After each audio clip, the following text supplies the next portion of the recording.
tropical jet stream dips further to the south and east, and this acts like a conveyor belt for different storm systems through the winter season, and this means a wetter weather pattern for much of the south. And the Climate Prediction Center tends to agree. This map is valid for December through February. You can see that dark bullseye of green right over the Big Bend in South Georgia. This is representing a 60 to 70% chance of above average rainfall. Now, does this mean severe weather? Does this mean winter weather? That's still too early for those specific details, but the forecast looking more and more unsettled for the 2026-2027 winter season across our region. Get up to 4,000 over KBB.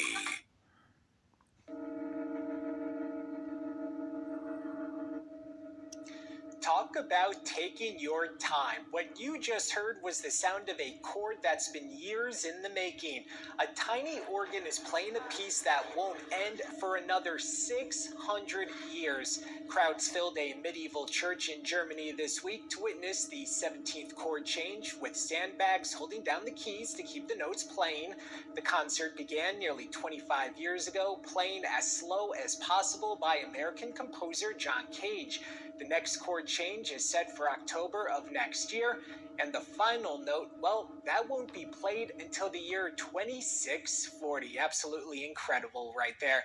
That'll do it for us here at 5:30. On behalf of everyone here at WCTV, I'm Bert Sempierre. Thanks for making us a part of your Friday.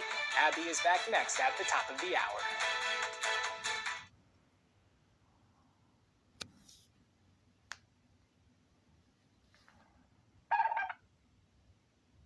TheWest.com.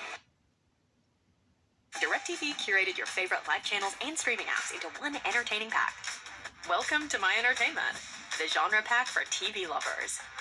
60 plus live channels and Disney Plus, Hulu, HBO Max, and AMC Plus all in one pack.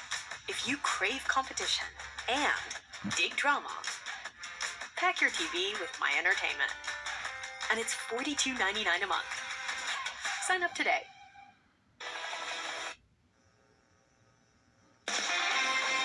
Eyewitness News starts now with breaking news.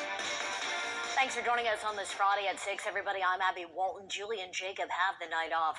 Breaking news within the last hour. For the first time, the Wakulla County Sheriff's Office is now addressing the search for a double murder suspect on camera. Right now, deputies are still searching for Joseph Raker. Raker is accused of killing Rebecca Thomas and John Looper Sunday at a home on Otter Creek Road.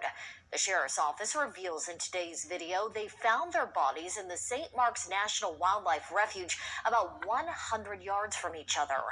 Also in today's video, WCSO said they received a call about the shooting Sunday night. Deputies then went to Otter Creek Road to look for people who needed medical help, not to collect evidence. The sheriff's office says they found evidence of a confrontation and then had to leave the property to get a search warrant. As they were getting it, a fire started and Raker was pulled from the home and taken to a hospital for smoke inhalation. There, WCSO says investigators talked with Raker. During the interview, Mr. Raker minimized his involvement in the disappearance of John Looper and Miss Rebecca Thomas.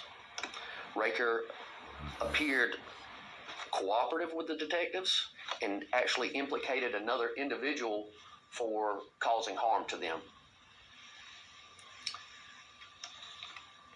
This contact with Mr. Raker was consensual and non-custodial, as we had no evidence to support arresting him at the time. WCSO says after Raker had been released, they found more evidence and took more interviews that gave them enough cause to get an arrest warrant for Raker. Sheriff Miller addressed the growing social media chatter surrounding the case and frustrations about the lack of information. Some of it's accurate, some of it's incomplete, and some of it is simply not true. When we are unable to release certain information, it is not because we are unwilling to keep the public informed. It is because we are releasing investigative details too early can compromise interviews, evidence, investigative strategies, and ultimately the successful prosecution of this case. Now, Sheriff Miller says U.S. Marshals are searching for Raker. They say he should be considered dangerous. WCSO did not say where marshals are looking or what methods they may be using. They are offering a $10,000 reward for information leading to his arrest. We do want to note before this video was released today, we tried to ask WCSO specific questions about their investigation, but they did not respond. Covering South Georgia 3 days after an arson killed a Valdosta man, two men who knew him in very different ways are coming together to remember him. Our Julia Miller joins us live tonight from Valdosta with that story. Julia? Abby, Joshua Reagan's father, Terry, tells me his son has struggled with drugs throughout his entire life, but recently he's been working really hard to turn his life around, starting right here at this bike shop before he was killed on Tuesday. Sean Eichenbury has owned Valdosta